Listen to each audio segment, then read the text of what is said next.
New tonight at 5, it has been 20 years since a citywide manhunt ends with the capture of a man who carjacked and killed a teenager. Today, his defense team pleading with the state not to execute him. Alva Campbell has been on death row for 2 decades. He's scheduled for a lethal injection next month for killing Charles Diles in Franklin County. NBC4's Rick REITZEL spent the day at Campbell's clemency hearing.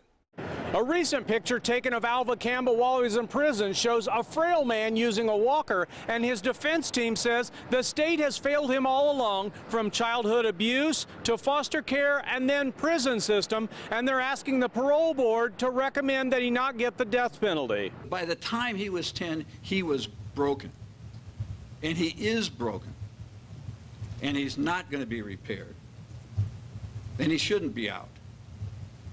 But he shouldn't be executed either. Members of the 12-person parole board asked Campbell's defense team when it became Campbell's responsibility to seek help for his abuses in the decades before he murdered Diles. Charlie Diles' family can be seen nodding in agreement. Back in the 90s, Ron O'Brien helped prosecute Campbell. But he deserves no mercy. He shot a highway patrolman at age 16.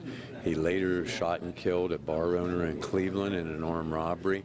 He committed 7 armed robberies here in Columbus. Then in '97, O'Brien says Campbell killed a Columbus teenager. While faking that he was paralyzed and confined to a wheelchair, escaped on his way to court, carjacked Charlie Diles, and then murdered him. Bill Mooney was his defense attorney back then, calling Campbell's abuses a contributing factor in the crimes he committed. Why wouldn't he have a difficulty with the day-to-day vagaries of life, given the way life treated him? The parole board will send their recommendations to Governor Kasich on October 20th, and he'll decide whether Campbell gets the death penalty or life in prison. At the Department of Rehabilitation and Corrections, Rick REITZEL, NBC4. Campbell is not the first Ohio death row inmate to use health issues as a reason to be spared from execution. In 2008, Richard COOEY went all the way to the U.S. Supreme Court arguing he was too obese to be executed. He said his condition could make it difficult for executioners to find a vein for the lethal injection procedure. His appeals denied. He was executed later that year. More now on that developing news.